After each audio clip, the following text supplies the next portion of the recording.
En France, 25,5% des 18-75 ans fument quotidiennement et 13% des décès sont causés par le tabac. Alors pourquoi certaines personnes prennent le risque de fumer ? Pour répondre à nos questions, nous accueillons Dr Jacques Asdrubal, médecin urgentiste à l'hôpital de Mâcon. Bonjour docteur. Bonjour mesdemoiselles. Pourquoi, à votre avis, il y a plus de jeunes que d'adultes qui sont addicts au tabac ? Plus on vieillit, plus on a un petit peu peur des conséquences. Oui, c'est la peur qui nous fait arrêter, plus on vieillit. Je pense que c'est ça. Quelle est la différence entre fumer la cigarette électronique et du tabac ? Pourquoi certaines personnes disent que ce n'est pas vraiment fumer ? On pourrait presque faire une réponse plus philosophique, mais on n'est pas du tout sur le même support. Dans notre corps, on a des récepteurs à la nicotine. Certaines neurotransmissions, certaines activations cellulaires se font avec la nicotine. On a dans notre corps, dès le début de notre vie, des récepteurs à la nicotine. Ceux qui ont inventé la culture du tabac, ça a été un truc commercialement, un truc génial, parce qu'on a utilisé une plante dans laquelle on avait des propres récepteurs. Et c'est la raison pour laquelle le tabac s'est développé comme ça dans le monde, c'est que ça procure du plaisir grâce à des actions directes sur notre corps. Quand on fume la cigarette électronique, on est dans un tout autre support. L'immense majorité des gens qui se mettent à la cigarette électronique ne ressentent pas ce besoin, puisqu'on peut très bien ne pas mettre de nicotine dedans et c'est pour combattre une habitude. Donc on n'est pas du tout sur le même support. Je crois que c'est deux objets qu'on ne peut pas comparer fondamentalement. Est-ce que fumer devant un enfant l'incitera à fumer plus tard ? Alors la première réponse que j'ai envie de vous faire, c'est que fumer devant un enfant, c'est vraiment une très mauvaise idée par la fumée que vous allez lui faire inhaler directement. Alors après, on rentre dans le comportemental, dans le psycho-comportemental. On sait bien que l'éducation au sens large du terme, avec ce qu'on a envie d'apporter comme message éducatif à nos enfants et nos habitudes de vie, ont une influence. Alors on connaît tous des gens qui n'ont jamais fumé de leur vie à cause de leurs parents fumeurs, en réaction au dégoût qu'ils ont eu, mais globalement, c'est plus incitatif que prohibitif, c'est-à-dire que ça incite plus que ça ne dégoûte. Le tabac provoque-t-il le cancer et réduit-il l'espérance de vie ? Oui, oui et re-oui. Je serais bien poussé à dire une expression très triviale. C'est vraiment de la merde ce tabac. Clairement, à cause de tout ça. En fait, il entraîne deux grandes catégories d'ennuis de santé. Des ennuis qui touchent essentiellement les vaisseaux, les coronaires, c'est les vaisseaux du cœur. Et puis toute une autre partie sur le poumon, bien sûr. 60% des gens qui fument après 60 ans, 70% vont avoir un risque majeur de faire un cancer. C'est représenté à quelques pourcents pour la population qui ne fume pas. Malheureusement, des gens qui n'ont jamais fumé de leur vie peuvent avoir des cancers du poumon, mais ça reste infiniment moindre que par rapport à ceux qui ont fumé. Pourquoi le tabac abîme les dents et donne une mauvaise haleine ? Il y a plusieurs centaines de produits dans le tabac. Alors il faut, en plus de ça, nos marchands de mort, là, c'est des grands créatifs, c'est des grands inventeurs. Donc ils ont, par exemple, moi j'ai fumé dans ma vie. Par rapport aux cigarettes et au tabac qui est maintenant, il y a des produits qui n'existaient pas. Ils ont par exemple rajouté de l'ammoniac, rajouté du cacao. L'inhalation de la fumée de tabac, la plupart des produits ne passaient pas, ce qu'on appelle dans notre jargon, la barrière encéphalo-hématique. Il y avait une protection du cerveau. Mais maintenant avec ces produits-là, ça passe aussi. Donc l'effet de plaisir du tabac est encore plus grand avec le tabac actuel. Ça va être d'autant plus difficile de s'arrêter. Et donc, dans ces plusieurs centaines de produits, il y a du goudron, la nicotine, et sur l'émail des dents, ça joue. Et puis, forcément, vous mettez de la vapeur chaude et tout ça dans une zone qui ne devrait pas être. Ça joue beaucoup sur l'estomac aussi, parce qu'il y en a une partie qui va dans l'estomac. Donc tout ça modifie essentiellement ce qu'on appelle la flore bactérienne. Vous savez qu'on a plus de bactéries et de virus dans notre corps qu'on a de cellules. Et tout ça est en équilibre, mais quand vous fumez, ça modifie. Certains vont se protéger, d'autres vont proliférer. Donc, changer toute cette harmonie dans la gorge va provoquer tout ce que vous avez dit. On dit que le tabac engendre de l'asthme et réduit le cardio. Est-ce vrai ? On a naturellement une réactivité bronchique qui est adaptée à l'air qu'on respire et à nos défenses. Si vous arrivez dans un environnement enfumé, vous allez tousser. L'asthme est une maladie pour laquelle on a une hyper-réactivité bronchique. Et pour certains qui sont prédisposés, parce que dans la famille, on a plutôt ces gènes qui va nous donner à être favorisés à avoir cet ennui-là, et bien si vous fumez, vous aurez beaucoup plus de risques que d'avoir l'asthme, parce qu'autrement, l'asthme qui est dû, on va dire, à l'excès de tabac, on l'appelle plutôt la bronchite chronique, mais ça arrive après une grande quantité de tabac. Mais pour vous qui êtes plus jeune, Si dans votre famille, vous avez des gens, des frères, des mamans, des grands-parents qui ont des asthmes, eh ben, fumer va vous mettre dans un risque beaucoup plus élevé. C'est difficile de vous donner une proportion, mais beaucoup plus. De la même façon, si vous avez vos parents ou quelqu'un dans votre famille qui a déjà fait un infarctus, alors là, vous n'avez pas de chance. Ça sera un très grand risque de fumer. Les gens qui font des infarctus à 30 ans, 35 ans, je connais des gens qui ont fait des infarctus à moins de 30 ans. En général, c'est des gens qui fumaient beaucoup, mais pas forcément.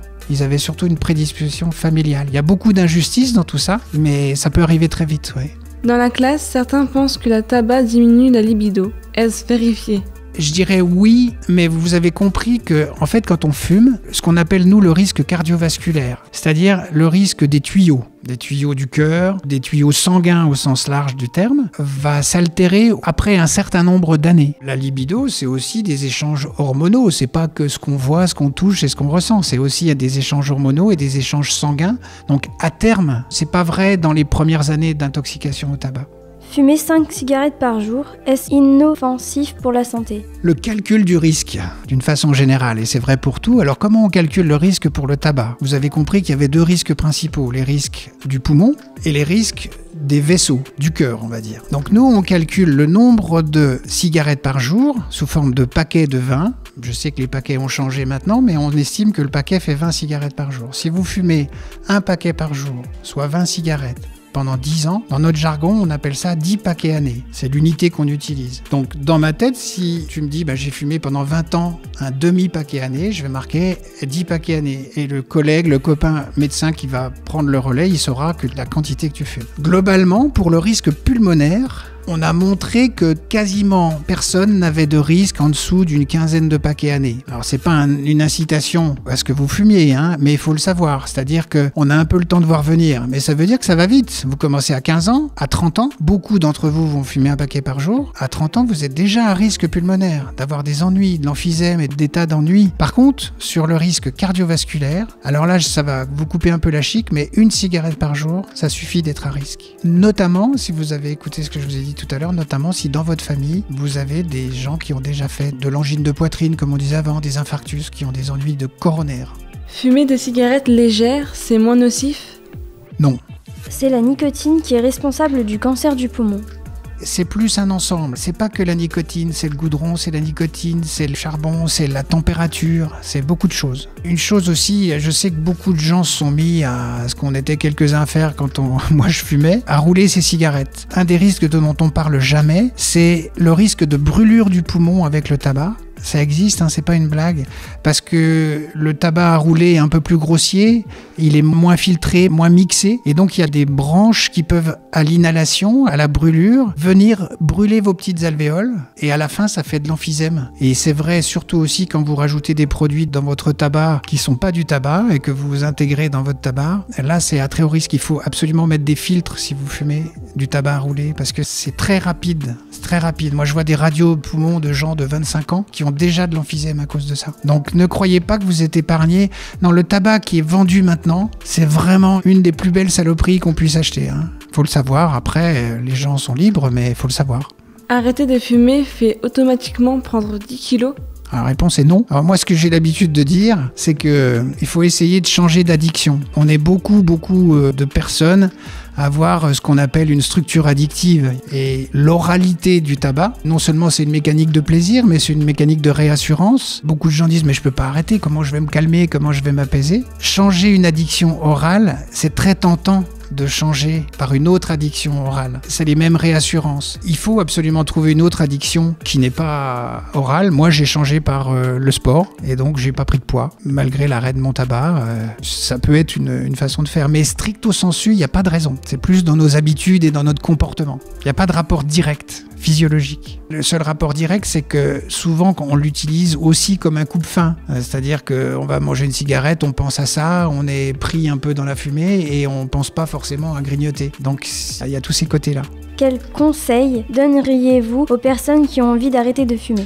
Il y a tout un arsenal de gens qui peuvent vous aider et de moyens qui peuvent vous aider. On a tous des structures psychologiques un peu différentes, donc on va être réceptif à des techniques et à des modifications, comme on en a parlé tout à l'heure, d'objets transitionnels, d'outils d'apaisement, d'outils de plaisir. On a à notre disposition des gens dont c'est le métier. Il y a des médecins tabacologues, il y a des infirmières, il y a tout un outil avec des patchs de nicotine. La cigarette électronique peut être une alternative. Des psychologues, il y a tout un tas d'arsenal d'auriculothérapie, de mésothérapie, d'acupuncture, d'hypnose. Pourquoi pas le magnétiseur? Et moi, j'ai l'habitude de dire aux gens qui sont très dépendants, parce que ça dépend, si tu fumes depuis 1 an 3 cigarettes par jour, ça sera plus facile d'arrêter que si tu en fumes 35 depuis 30 ans. Donc moi, j'ai l'habitude de dire aux personnes qui me posent la question, il faut mettre ceinture et bretelles. Donc allez voir tous les gens que vous pouvez voir. Dites-le que vous arrêtez de fumer. On a un peu peur au début. Moi, les premiers jours, je l'ai pas dit. Mais il faut le dire parce que ça nous oblige. Il faut se fixer des objectifs. C'est pas quelque chose qu'on prend à la légère. Il faut s'en occuper. On rentre dans le champ de la maladie quand on est dans une addiction. L'entourage est important. Je pourrais vous en parler des jours, mais voilà, il y a plein d'outils et il y a plein de gens dont c'est le métier que vous pouvez consulter facilement et gratuitement. Nous remercions Dr Asdrubal d'avoir participé à notre interview et d'avoir répondu à toutes nos questions.